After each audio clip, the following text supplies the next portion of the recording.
Romanos capítulo 9, verso 19 al 23. Pero me dirás, ¿por qué pues sin culpa? Porque ¿quién ha resistido a su voluntad? Mas antes, oh hombre, ¿quién eres tú para que alterques con Dios? Dirá el vaso de barro que lo formó, ¿por qué me has hecho así? ¿O no tiene potestad el alfarero sobre el barro, para hacer de la misma masa un vaso para honra y otra para deshonra? ¿Y qué si Dios, queriendo mostrar su ira y hacer notorio su poder, soportó con mucha paciencia los vasos de ira preparados para destrucción, y para hacer notorias las riquezas de su gloria, las mostró para con los vasos de misericordia que Él preparó de antemano para gloria? Hace exactamente 2 semanas atrás, 2 domingos atrás, comenzamos a estudiar en esta parte de la carta a los Romanos, en el capítulo 9, a partir del versículo 6 y hasta el verso 18 prácticamente, que fue lo que estudiamos la semana pasada. Pero en estas dos semanas hemos estado hablando de un tema muy, decíamos, controversial, un tema que produce controversias, que produce muchas dudas, muchas preguntas, muchos cuestionamientos, y que es el tema de lo que nosotros llamamos como la elección, y que los teólogos llaman la elección soberana o la elección incondicional. Y es tan controversial que decíamos que ha causado una división muy grande dentro de la iglesia cristiana. Hay muchas maneras de interpretar estos versículos bíblicos, pero particularmente hay 2 maneras de interpretarlo, y eso lo miramos en esas 2 semanas atrás, y que se ha dividido, ¿verdad?, la iglesia en dos grandes grupos, y que cada quien tiene su propia interpretación. Y decíamos que la elección incondicional o la elección soberana habla del derecho que Dios tiene de elegir a algunas personas para salvación, y que para hacerlo no se basa en las obras o en los méritos de las personas que pudieran hacer, sino que únicamente se basa en su soberana voluntad. Y esto que estamos hablando, hermanos, acerca de la soberanía de Dios, es un tema también que abarca muchas cosas, no únicamente la cuestión de la elección de parte de Dios. Pero una de las cosas que nosotros tenemos que aprender al leer estos versículos, creo yo que el propósito principal de esta lectura, y por la cual el apóstol Pablo incluyó estos versículos o estos capítulos en esta carta, es para que nosotros como iglesia aprendamos a conocer verdaderamente a Dios, a poder percibirlo como Él es, que es soberano. La palabra soberano, hermanos, en el idioma original se usa una palabra para traducir esta palabra soberano, y es la palabra déspotes. Tal vez le suene familiar esta palabra déspotes, ¿verdad? Porque de ahí viene la palabra que nosotros conocemos como déspota. Cuando oímos hablar de una persona déspota, pues oímos hablar, nos da una connotación negativa, ¿verdad? De alguien inhumano, de alguien injusto, de alguien que abusa de su poder. Mas sin embargo, originalmente, pues esta palabra déspotes significaba literalmente soberano, y es la palabra que la Biblia utiliza para describir la soberanía de Dios, entendiendo que Él hace lo que Él quiere. Esta palabra aplicada a seres humanos sí la miramos de una manera negativa, pero aplicada a Dios, y que es el propósito, decimos, de la palabra de Dios, que nosotros conozcamos quién es Dios, y entendiendo su soberanía, entendemos también que Dios tiene otros atributos, que Él es justo, que Él es santo, que Él es bueno, que Él es misericordioso, y que nunca va a hacer nada Dios que contradiga lo que Él es. De hecho, al decir que Dios es justo, estamos diciendo que Dios es consecuente precisamente con su propia naturaleza, y que jamás Dios va a hacer algo que contradiga esa naturaleza misericordiosa, buena, santa y justa. Entonces es ahí donde entra nuestra confianza en este Dios soberano, y que cuando nosotros comenzamos a leer algunas cosas que nos inquietan y que surgen preguntas en nosotros, como las que ya miramos la semana pasada, como la que está aquí en el versículo 14, que dice: que pues diremos, ¿hay injusticia en Dios? Al escuchar o al leer acerca de las maneras en que Dios obra. Entonces esta doctrina de la elección soberana o la elección incondicional definitivamente es una doctrina controversial, que trae muchos cuestionamientos, muchas preguntas y muchas divisiones. Pero cuando nosotros escuchamos hablar de otra doctrina que está aquí en la Escritura, igualmente importante, que la miramos a lo largo de toda la Escritura, sobre todo en el Nuevo Testamento, y que es la condenación, y que por algunos versículos que leemos aquí en este capítulo, no solamente en este capítulo, sino a lo largo de toda la Escritura y principalmente en el Nuevo Testamento, que nos hablan, ¿verdad? Nos sugieren también, y que es lo que vamos a estar mirando en el transcurso de los siguientes minutos, que nos sugieren que Dios finalmente tiene parte en la condenación de las personas. Por ejemplo, si miramos el versículo 13, como está escrito: a Jacob amé, mas a Esaú aborrecí.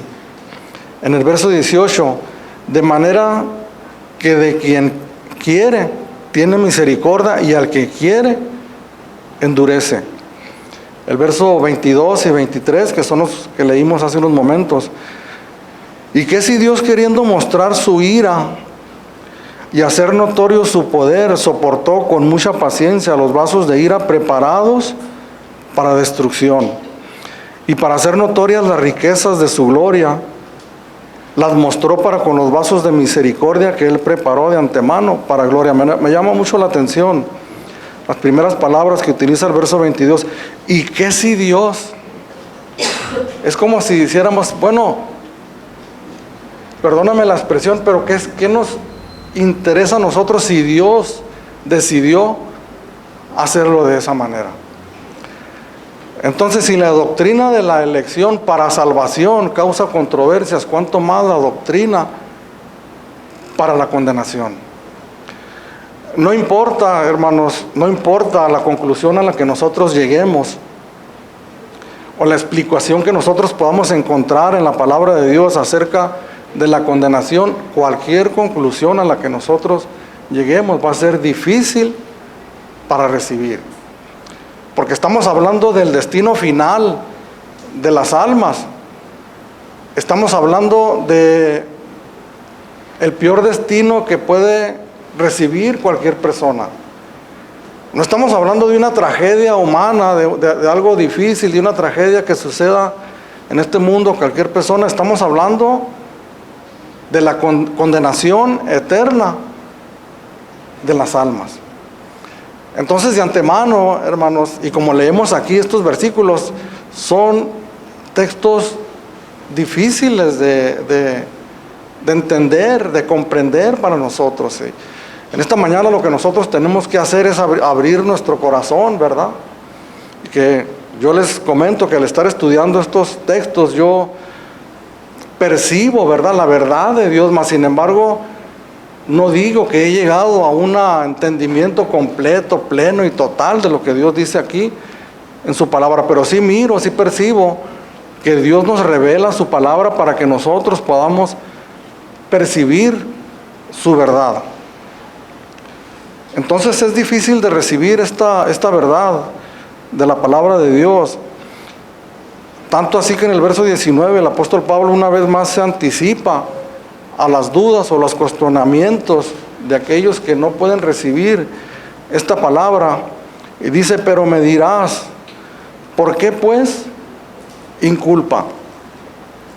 El verso anterior que terminamos de leer la semana pasada, que es el 18, y que termina diciendo, dice, de manera que de quien quiere tiene misericordia y al quien quiere endurece. Pues eso nos deja de alguna manera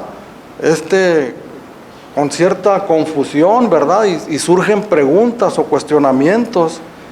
Y haciendo un pequeño paréntesis, yo les comentaba la semana pasada que el hecho de tener preguntas o cuestionamientos que van surgiendo conforme nosotros vamos estudiando la palabra de Dios, eso no es malo en sí mismo. De hecho, podemos decir que es algo bueno, que surjan preguntas y que nosotros tratemos de contestar esas preguntas que surgen con un corazón abierto por medio de la misma palabra de Dios.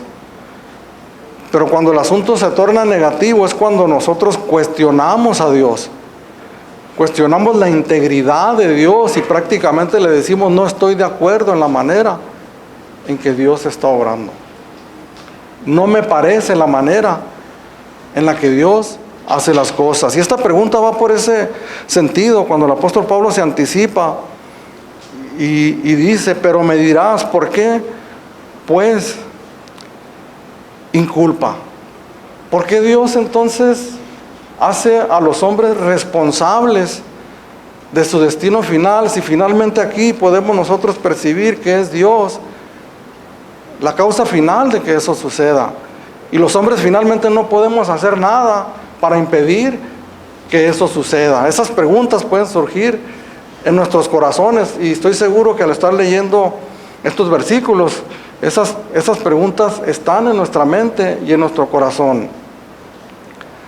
Pero algo que me llama muchísimo la atención aquí al seguir leyendo lo que el apóstol Pablo sigue escribiendo, porque yo no miro, hermanos, que el apóstol Pablo empiece a dar una sofisticada explicación lógica de este tema del que esté hablando para poder dejar tranquila la mente de esa imaginaria persona que está rebatiendo lo que el apóstol Pablo está escribiendo. No trata de suavizar el asunto, no trata de explicarlo para hacer a un lado las inquietudes que surgen en los corazones de las personas, sino que el apóstol Pablo sigue hablando y sigue describiendo acerca del derecho que Dios tiene para hacer como Él quiere. Es un hombre con convicción en cuanto a la verdad de la palabra de Dios, un hombre que había llegado ya a una madurez y, como él mismo lo decía, no lo había alcanzado todo todavía, pero había llegado a un punto de madurez por medio de la revelación de la palabra de Dios a su vida. Porque recordemos, hermanos, que la revelación de la palabra de Dios fue para aquellos hombres que Dios inspiró por medio de su Espíritu Santo para escribir la palabra de Dios. La revelación directamente de parte de Dios, de su Espíritu, hacia aquellos hombres, de la verdad, sin duda, que Dios les reveló a ellos. A nosotros, como creyentes, el Espíritu Santo nos ilumina nuestro entendimiento, abre nuestro entendimiento para que nosotros podamos percibir las verdades que les reveló a estos hombres. Qué diferente a nosotros, ¿verdad? Cuando nos encontramos a alguien en la calle y queremos nosotros rebatir, queremos debatir, queremos convencer, queremos ganar un debate, queremos estar por encima de las personas y poderles explicar de tal manera de dejarlos convencidos y poder decir, gané este debate. Mas sin embargo, la convicción que Dios le da a este hombre que no le interesaba eso, él simplemente seguía argumentando del carácter de Dios en su soberanía, hablando de lo que Dios tiene derecho y le corresponde por derecho, porque Él es Dios y porque Él es soberano. Y algo que choca con nuestra mente y con nuestro entendimiento cuando nosotros decimos o pensamos que Él puede hacer lo que Él quiera. Entonces, en el verso 20, el apóstol Pablo dice, mas antes, oh hombre, ¿quién eres tú para que alterques con Dios?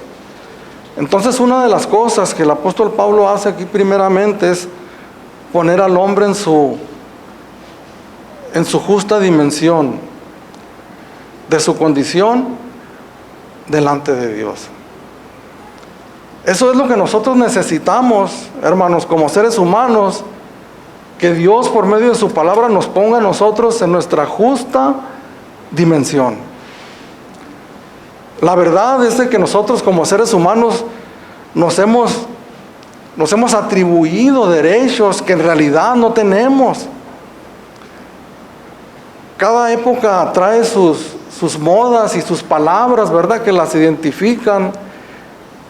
¿Y cuántos hemos escuchado esta palabra? El empoderamiento, ¿verdad? El empoderamiento de las mujeres, el empoderamiento de la sociedad, que nos atribuimos nosotros el derecho de hacer nosotros lo que nosotros querramos con nuestra vida. Nos atribuimos nosotros facultades que en realidad, si nosotros las meditamos, no las tenemos. El hecho de pensar o de decir que nosotros podemos hacer lo que nosotros querramos, que nosotros podemos llegar hasta donde nosotros querramos. Eso parece una palabra positiva, una palabra que de hecho se proclama detrás de los púlpitos de las iglesias porque es algo que suena bien y que de hecho no está del todo mal. Porque no vamos a hablar con nuestros hijos y decirles que no pueden o que no son capaces, sino que hablar simplemente lo que es, que Dios les ha dado atributos, les ha dado condiciones para que puedan lograr algo en la vida. Pero la realidad de las cosas es que nosotros como seres humanos no podemos hacer lo que nosotros querramos. ¿Cuántas promesas, hablando de esta manera, en el ámbito del deporte han quedado frustradas por una lesión física? ¿Cuántos jóvenes o mujeres que tenían todo el talento, todas las virtudes para llegar a ser lo máximo y que ellos mismos sabían que podían llegar a hacerlo, mas sin embargo no lo lograron? ¿Cuántas personas con atributos intelectuales tremendos y que podían llegar y que se lo habían propuesto, mas sin embargo ellos querían y sabían que lo podían lograr, pero no lo lograron porque una enfermedad, porque un virus, porque un accidente, porque situaciones de la vida ajenos, externos a ellos, imposible para poderle poner solución, llegaron a sus vidas? Sí podemos hacer muchas cosas, hermanos, podemos esforzarnos y podemos lograr hasta donde Dios nos permita, porque tenemos que tener eso siempre por delante, que Dios es soberano. Santiago dice en su carta que nosotros, en lugar de decir vamos a ir y vamos a hacer y vamos a deshacer, parafraseando ese texto, dice mejor nosotros digamos vamos a ir y vamos a hacer si Dios quiere. Entonces entendemos aquí el argumento del apóstol Pablo, que más que debatir, que más que explicar para dejar en paz a ese corazón que está confundido acerca o cuestionando estas palabras, está poniéndonos a nosotros en nuestra justa dimensión. ¿Qué es lo que necesitamos como seres humanos, todos nosotros, hermanos? Escuchar de cuando en cuando que nos den a nosotros el nivel debido que nosotros tenemos delante de Dios. Mas antes, oh hombre, creación de Dios, tomado del polvo, ¿quién eres tú para que alterques con aquel que te creó, que te dio la vida y que en cualquier momento nos la puede quitar? Porque esa es una realidad que no podemos nosotros rebatir ni contradecir. Un comentarista bíblico llamado Douglas J. Moo hace una referencia de un teólogo, comenta una frase de un teólogo llamado J.C. O'Neill. Y él escribe en su comentario, Douglas J. Moe, en su comentario de estos textos de la carta a los Romanos, y dice: J.C. O'Neill califica el argumento de Pablo en este pasaje como completamente inmoral. Me detengo un poquito aquí.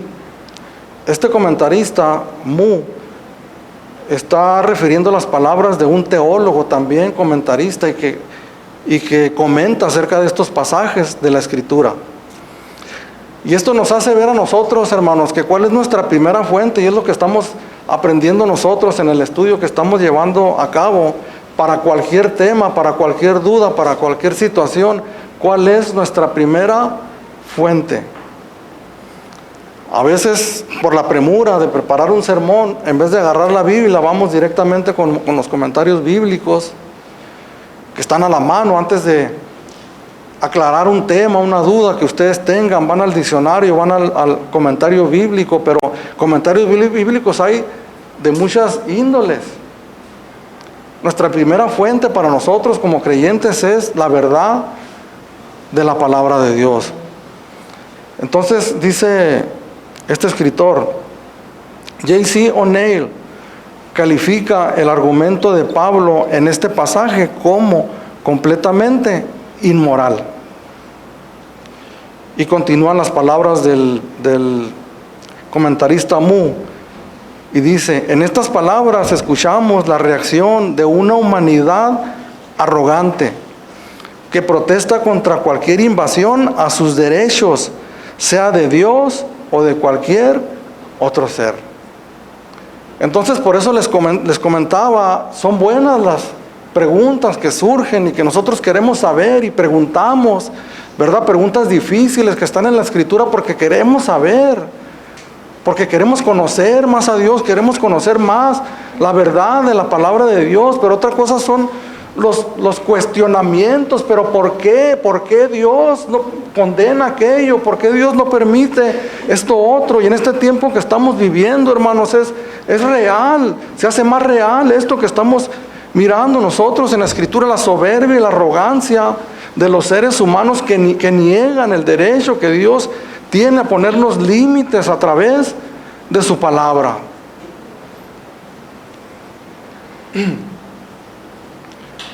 Perdónenme que haga esta referencia, hermanos, pero necesitamos escucharlo ocasionalmente, las veces que nosotros tengamos la oportunidad de hacerlo. Pero ¿cuántos hemos escuchado esta frase hablando acerca de las mujeres que merecen todo nuestro respeto? Decir, nosotras podemos hacer, tenemos el derecho de hacer con nuestro cuerpo lo que querramos. Y eso suena tan justo, ¿verdad? Tan lógico, que es un movimiento grande, ¿verdad? Que ha tomado posesión de las esferas del poder, de los medios de comunicación. No es una opinión aislada por allá, no. Es la soberbia del ser humano que se ha levantado en contra de Dios cuando ve amenazados sus derechos. La palabra de Dios dice en Eclesiastés, dice que nosotros, le habla al joven y dice: toma gusto en lo que tú quieras hacer, haz lo que tú quieras hacer, pero ten presente que un día Dios nos va a juzgar. Y eso es lo que nosotros tenemos que entender finalmente al mirar estas palabras tan difíciles que traigan en nosotros, porque sí, hermanos, que suena algo negativo, pero tenemos nosotros que comenzar a fomentar en nosotros el temor a Dios. El temor a Jehová es el principio de la sabiduría. Palabras que no concuerdan, hermanos, con la época que nosotros estamos mirando y la vemos reflejada en lo que nosotros observamos en la sociedad en donde estamos viviendo. Hijos desobedientes a sus padres en gran manera, desobedientes a la autoridad que nosotros miramos por donde quiera que nosotros estamos. Vivimos aquí en nuestro estado hace una semana cosas que nunca habíamos mirado, ¿verdad? La delincuencia levantándose de una manera tremenda, desafiando al gobierno. Miramos, hermanos, una sociedad que se ha levantado por encima de lo que Dios dice que debe de ser. Entonces en el verso 20 decimos, el apóstol Pablo nos pone en nuestro lugar, hermanos, que nosotros debemos estar. Mas antes, oh hombre, ¿quién eres tú para que alterques con Dios? Enseguida dice, dirá el vaso de barro al que lo formó, ¿por qué me has hecho así? ¿O no tiene potestad el alfarero sobre el barro para hacer de la misma masa un vaso para honra y otro para deshonra? El apóstol Pablo está recurriendo a las analogías, que son muchas, que hay bastantes en el Antiguo Testamento acerca de el alfarero y el barro, y lo que el alfarero hace con el barro. Y específicamente hay dos versículos, hay muchos, pero hay dos textos que se acercan a lo que dice aquí, que es Isaías capítulo 45, versículo 9, Isaías capítulo 29 y versículo 16. Pero lo que está haciendo el apóstol Pablo aquí, al usar esta analogía del alfarero, cuando dice, dirá el vaso de barro el que lo formó, ¿por qué me has hecho así? ¿O no tiene potestad el alfarero sobre el barro para hacer de la misma masa un vaso para honra y otro para deshonra? Es decir, que el alfarero hace lo que él quiere con la arcilla, con el barro que está en sus manos, y está comparando el derecho que le asiste a Dios de hacer lo que Él quiera con su creación. Eso nosotros lo podemos ir entendiendo, hermanos, en nuestra relación con Dios, en nuestra sujeción, en nuestra sumisión a Dios, en nuestra confianza a Dios. Cada vez que avanzamos nosotros en nuestro entendimiento de la palabra de Dios, entonces nosotros estamos capacitados cada vez más para decirle al Señor con gozo y con deleite, Señor, haz conmigo lo que tú quieras. Porque entendemos que somos barro en sus manos, hermanos. Hemos entendido que Dios no nos ha llamado, que Dios no me ha llamado a mí como pastor aquí para hacerme crecer, para levantarme, para tener una iglesia grande, para ser conocido, para ser famoso. ¿Quién me dice, quién nos puede decir, hermanos, que a mí o cualquier otro siervo, cualquier otro pastor, Dios nos ha llamado? Y pueden suceder a veces cosas trágicas y difíciles en nuestra vida, pero que eso redunda para la gloria de Dios. Porque finalmente aquí de lo que estamos hablando, no estamos hablando de nosotros, que esto no se trata de nosotros. Que por eso surgen estas preguntas, ¿verdad? Porque todos queremos que nosotros se acomode a nuestros ideales o a lo que nosotros deseamos o lo que nosotros queremos. Pero mientras más vamos conociendo y entendiendo nosotros quién es Dios, le repito, podemos decir nosotros con toda confianza y con toda certeza, decirle al Señor, haz de mi vida lo que tú quieras. Eso es lo que el apóstol Pablo, lo que nosotros miramos, si hacemos una lectura así como está escrito aquí, eso es lo que nosotros entendemos. ¿Qué otra cosa podemos entender con la analogía del alfarero y el barro y compararlo con nosotros, con nuestras vidas? Ahora, de lo que nosotros estamos hablando aquí, en el contexto de estos versículos que hemos estado leyendo, específicamente, hermanos, estamos hablando de salvación y de condenación. Estamos hablando de la salvación de nuestras almas por una eternidad. Pero estamos hablando también de la condenación de las almas por una eternidad.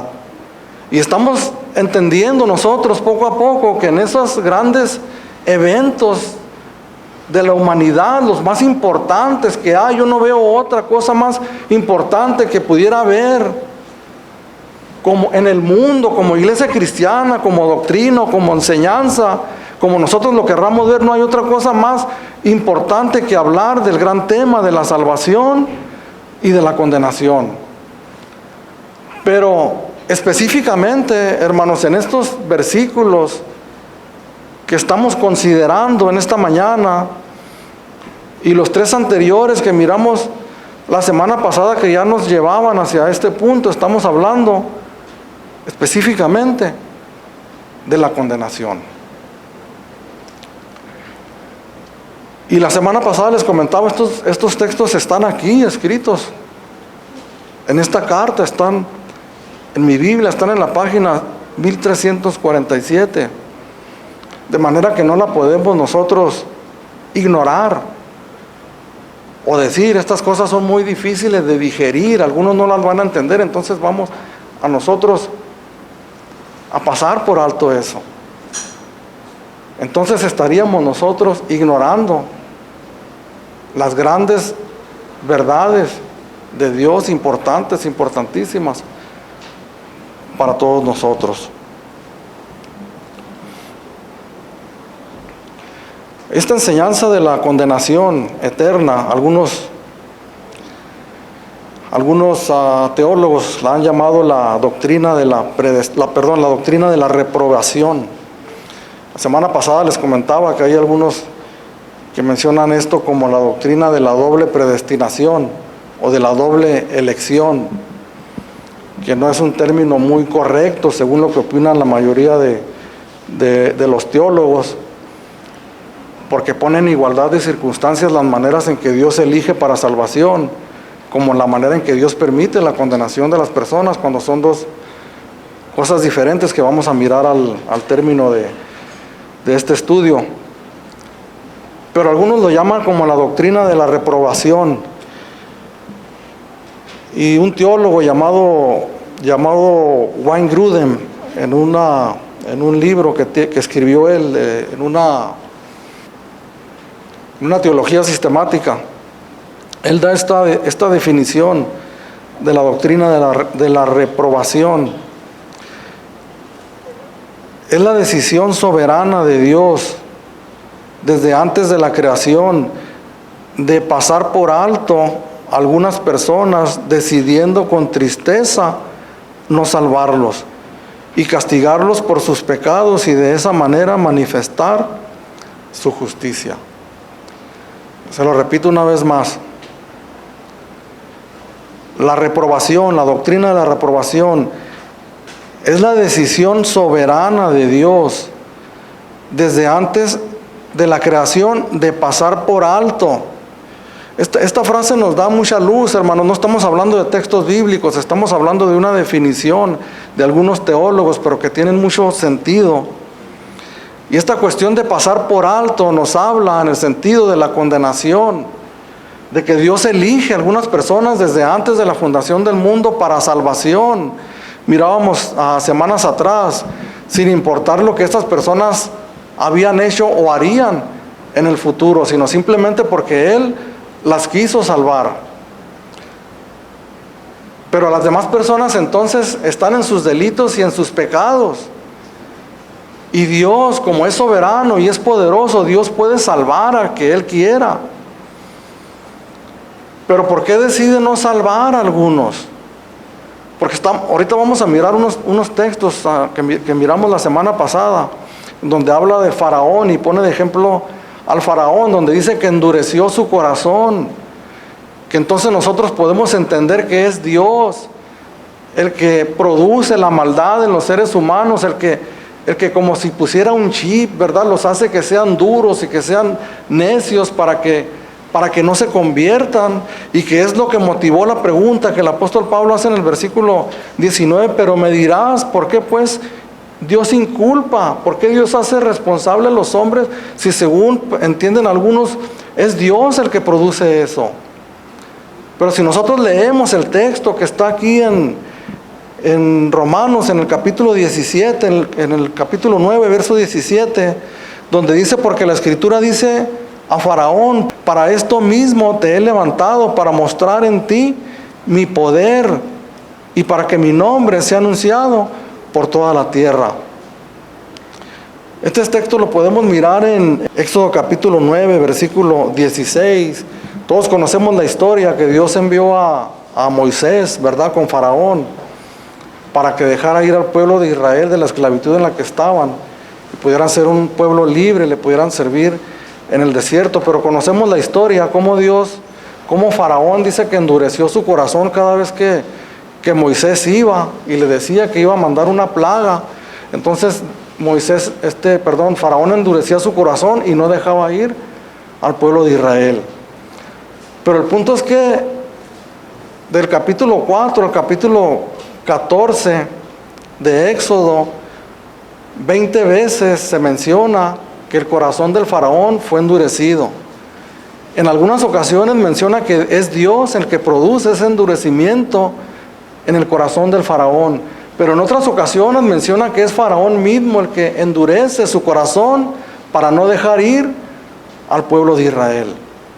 Entonces, si nosotros miramos esta definición de este teólogo de la doctrina de la reprobación, cuando dice la decisión soberana de Dios desde antes de la creación de pasar por alto a algunas personas, decidiendo con tristeza no salvarlos y castigarlos por sus pecados, y de esa manera manifestar su justicia.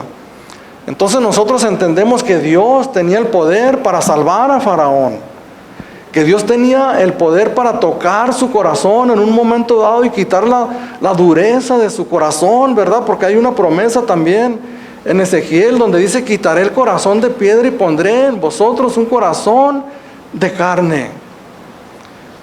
Si nosotros meditamos en nuestras vidas pasadas como incrédulos, como necios, como pecadores, nosotros teníamos un corazón endurecido, un corazón que rechazaba totalmente a Dios, y como lo he mencionado en algunas ocasiones, las veces que nosotros teníamos necesidad de algunas cosas que nosotros necesitábamos, buscábamos a Dios para suplir esa necesidad, pero en realidad nosotros no deseábamos a Dios porque teníamos un corazón endurecido, mas Dios en su misericordia, y es lo que a nosotros como creyentes nos empieza a nosotros a maravillar y a despertar un espíritu de agradecimiento delante de Dios, que Dios, pudiendo pasarnos por alto a nosotros y dejarnos en la condición en la que nosotros estábamos por nuestra propia decisión, Dios en su misericordia y en su gracia, sin nosotros merecerlo, Dios se compadeció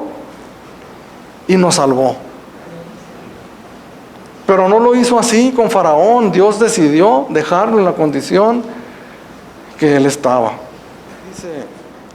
Decidió pasar por alto a algunas personas, decidiendo con tristeza no salvarlos. ¿Se deleita Dios, hermanos, en la condenación de las almas de las personas? ¿Se complace Dios cuando un alma se pierde? Semanas atrás meditábamos en esto, cuando meditábamos en los primeros 5 versículos del capítulo 9, donde miramos la tristeza y la congoja del apóstol Pablo al mirar que la gran mayoría del pueblo de Israel estaba bajo condenación y que estaban perdidos. Que él menciona ahí que sentía una gran tristeza en su corazón, que desearía aún él mismo ser apartado de Dios con tal de que sus hermanos israelitas pudieran obtener la salvación. Y mencionamos cómo a veces nosotros como cristianos miramos la dureza de algunas personas y parece que nos complacemos, ¿verdad?, en su justa condenación, y decimos: es que es muy duro, es que ha rechazado tantas veces a Dios, y pues ni hablar, ¿verdad? Se va a enfrentar a la ira, a la condenación de Dios, pero parece que lo hacemos que nos estamos gozando y que deseamos de una vez que esa justicia se cumpla. Pero si vamos a Ezequiel, es un texto que leímos ya, pero vamos a leer una vez más Ezequiel, capítulo 33, versículo 11. El Señor le habla al profeta Ezequiel que vaya con el pueblo de Israel y le diga estas palabras. Diles: vivo yo, dice Jehová el Señor, que no quiero la muerte del impío, sino que se vuelva el impío de su camino y que viva. Volveos de vuestros malos caminos. ¿Por qué moriréis, oh casa de Israel? Escuchamos la palabra de nuestro Señor Jesucristo cuando le dice al pueblo de Israel también: oh Jerusalén, Jerusalén, que matas a los profetas y a todos los que te son enviados. ¿Cuántas veces quise juntar tus hijos como junta la gallina sus polluelos debajo de sus alas y no quisiste, con una profunda tristeza en su corazón. Pero entonces nosotros nos preguntamos, ¿verdad? ¿Y por qué Dios, si dice, no quiero la muerte del impío, por qué entonces no nos salva a todos? Estamos hablando de la suma de todos los atributos de Dios, de su justicia, de su santidad, de su bondad, de su misericordia, y que Dios no puede hacer nada que contradiga sus propios atributos, su manera de ser. En Números capítulo 14, verso 18, dice así la palabra de Dios: Jehová, tardo para la ira y grande en misericordia, que perdona la iniquidad y la rebelión, aunque de ninguna manera tendrá por inocente al culpable. ¿Por qué Dios no nos salva simplemente a todos, hermanos? Porque Dios es justo. Y nosotros debemos de llegar a la conclusión cuando hablamos, y es lo que hablábamos la semana pasada, que cuando hablamos de la gracia de Dios y que lo que dice el libro de Efesios, la carta a los Efesios, por gracia sois salvos, estamos hablando de una salvación inmerecida que no merecemos ninguno de nosotros. Que lo justo en realidad era la condenación. Cuando Dios salva a algunas personas, ejecuta su gracia misericordiosa. Y cuando Dios pasa por alto a muchas otras personas, únicamente está ejecutando su justicia, porque Dios es justo. Un pasaje que leíamos, estamos por terminar ya, aquí en la carta de los Romanos, en el capítulo 5, versículo 12, donde el apóstol Pablo hace una comparación, una analogía entre Adán y Jesús. Eso ya lo explicamos en su momento, hace semanas atrás. Pero este versículo 12 dice: por tanto, como el pecado entró en el mundo por un hombre, y por el pecado la muerte, así la muerte pasó a todos los hombres, por cuanto todos pecaron. Cuando tocábamos este versículo y hablábamos de la condición en la que está toda la humanidad por causa del pecado de Adán, miramos nosotros que a partir de ese pecado original de Adán, y como dice aquí la Escritura, ese pecado pasó a todos nosotros. Pero surge otra pregunta también, ¿verdad? Que escuchamos continuamente: ¿por qué Dios me ha de juzgar a mí por los pecados de otra persona? De Adán en este caso.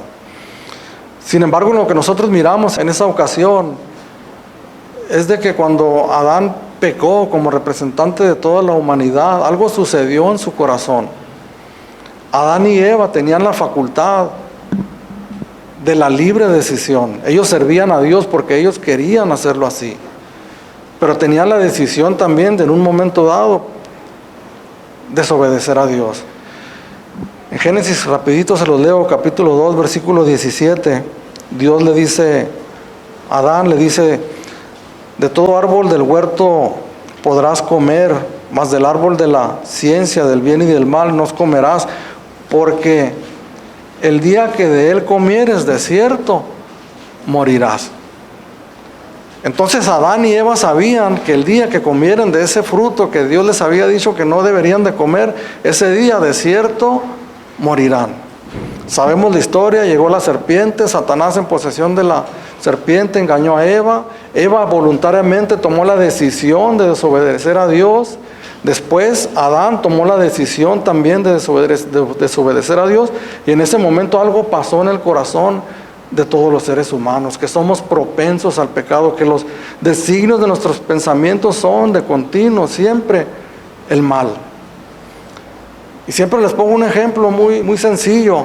Cuando nosotros miramos a nuestros hijos pequeñitos de 4 o 5 años de edad, cómo miramos ya de muy temprana edad su rebeldía, ¿verdad? Cómo hacen travesuras, maldades, y luego voltean a ver a sus padres mirándolos desafiantes, ¿verdad? Porque saben que están haciendo mal. Pero cuando cumplimos 11, 12, 13, 14, 15 años, que tenemos una conciencia y que sabemos lo que es bueno y lo que es malo, y que nos enfrentamos nosotros, que nuestra conciencia está en estas palabras de Dios, del día que comas de esto, de cierto morirás. Yo recuerdo cuando era un niño, hermanos, no me regocijo de esto, pero tenía como 8 o 9 años de edad. Yo me acuerdo que con otros niños nos íbamos a escondidas a una tienda y comprábamos unos cigarros que se llamaban faritos. Íbamos a escondidas, íbamos con temor porque sabíamos que estábamos haciendo mal. Aquí está escritura, el versículo 12, dice: por tanto, como el pecado entró en el mundo por un hombre y por el pecado la muerte, así la muerte pasó a todos los hombres por cuanto todos pecaron. Todos nosotros, hermanos, en un momento de la vida, en una tierna edad o en una edad más grande, nosotros tomamos decisiones que sabíamos que estaban mal. Algo cambió cuando Adán pecó, pero nosotros voluntariamente, con conocimiento de causa, bajo nuestra propia responsabilidad, nosotros pecamos. Cuando hablamos esto, entonces nosotros desarmamos la idea de que Dios es el que produce el mal en nuestros corazones. Faraón, por su propia maldad, por su propia dureza de su corazón, él desobedeció a Dios. Igualmente nosotros, toda la humanidad, hermanos, por su propia responsabilidad, desobedece a Dios. Solamente que Dios decide salvar a algunos y a otros pasar por alto.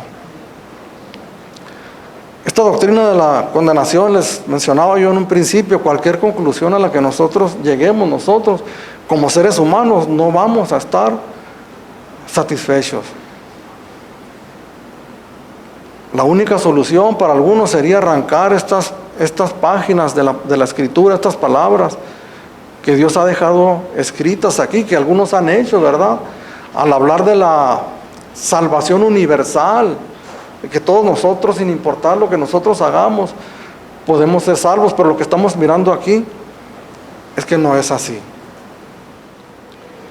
Recordemos, hermanos, que nosotros, como les mencionaba hace unos momentos, estábamos endurecidos en nuestros corazones.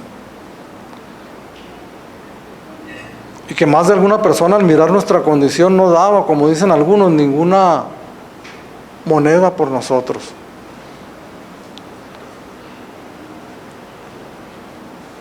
Pero ¿quién sabe eso, hermanos? ¿Quién sabía que Dios iba a tener misericordia de usted?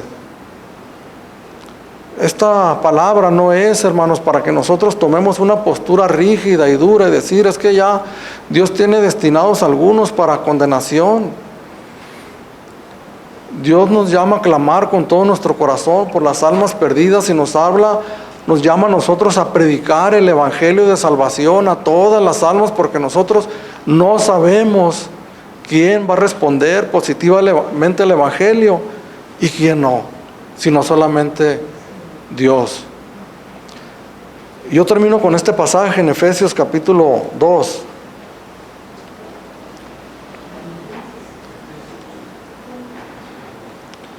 Versículo 1 al 5. Con esto terminamos.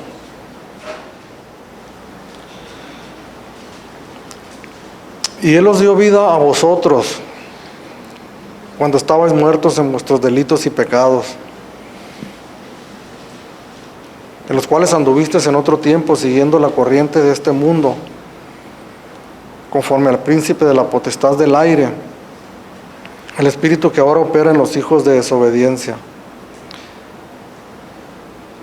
Fíjese este verso 3, entre los cuales también todos nosotros vivimos en otro tiempo, en los deseos de nuestra carne, haciendo la voluntad de la carne y de los pensamientos, y éramos por naturaleza hijos de ira, lo mismo que los demás. ¿Qué significa esto? Que nosotros éramos por naturaleza hijos de ira, lo mismo que los demás. Esta frase significa que nosotros, al igual que los demás personas, estábamos nosotros destinados para la ira de Dios. Verso 4, pero Dios, que es rico en misericordia, por su gran amor con que nos amó, aún estando nosotros muertos en pecados, nos dio vida juntamente con Cristo. Por gracia sois salvos. El poder entender o el alcanzar a percibir estas grandes enseñanzas, estas grandes doctrinas que están aquí en la Escritura, no es simplemente para que nosotros tomemos una postura doctrinal o para que nosotros aprendamos a debatir con otras personas, a argumentar y poder salir airosos en esos debates, sino que más que nada es que nosotros podamos conocer el carácter de nuestro gran Dios y Salvador. Que hay muchas cosas en la Escritura que no vamos a alcanzar a comprender en su totalidad, esa es una realidad. Las cosas ocultas, dice Deuteronomio 29, pertenecen a Dios, mas las reveladas son para nosotros y para nuestros hijos y los hijos de nuestros hijos. Hay muchos autores que concuerdan que dentro de la iglesia cristiana, muchas personas dentro de la iglesia cristiana no conocen a Dios. No conocen su naturaleza, su esencia de quién es Dios. Y cuando nosotros comenzamos a conocer quién es Dios verdaderamente, nosotros comenzamos a adorar al Dios verdadero. Ese canto que entonábamos hace unos momentos, al Dios que adoramos. El poder expresar con nuestras palabras atributos correctos que están escritos en la palabra de Dios, que estamos describiendo al Dios real y verdadero, al santo, al justo, al majestuoso, al poderoso, al soberano, al que hace lo que Él quiere. Y que nosotros alcancemos a entender eso, hermanos, que Dios hace lo que Él quiere y que no cuestionemos, sino que nos llenemos de gozo, de contentamiento por el gran Dios que nosotros tenemos. Nosotros no tenemos, perdónenme la expresión, todo el cuadro en nuestras manos, no tenemos toda la visión de todo lo que Dios está haciendo, no lo entendemos todo. Hay cosas en nuestra pequeña congregación que se nos es difícil de comprender, la manera en que Dios está obrando aquí, cuánto más comprender lo que Dios está haciendo en toda su iglesia, en el mundo. Cuánto más lo que Dios está haciendo en todo el mundo, en todo el universo, no lo entendemos, no lo comprendemos, pero Dios sabe lo que está haciendo y esa es la confianza que nosotros tenemos cuando comenzamos a comprender y a conocer quién es nuestro Dios. Una palabra que les mencionaba la semana pasada, que es otra palabra que usan los teólogos de un Dios incognoscible, en el sentido de que no lo podemos conocer en toda su plenitud, es imposible. Mas sin embargo nosotros podemos dar pasos con temor y con temblor y con reverencia para alcanzar a comprender mientras estemos en este mundo quién es nuestro Dios. Ahorita al terminar, hermanos, este momento y al entonar una alabanza, no sé qué alabanza han preparado nuestras hermanas, pero yo le garantizo que es una adoración a Dios bíblica. Que nosotros podamos cerrar nuestros ojos con plena confianza, con plena devoción a Dios y empecemos nosotros a entonar con nuestros labios palabras de verdad dirigidas a nuestro gran Dios.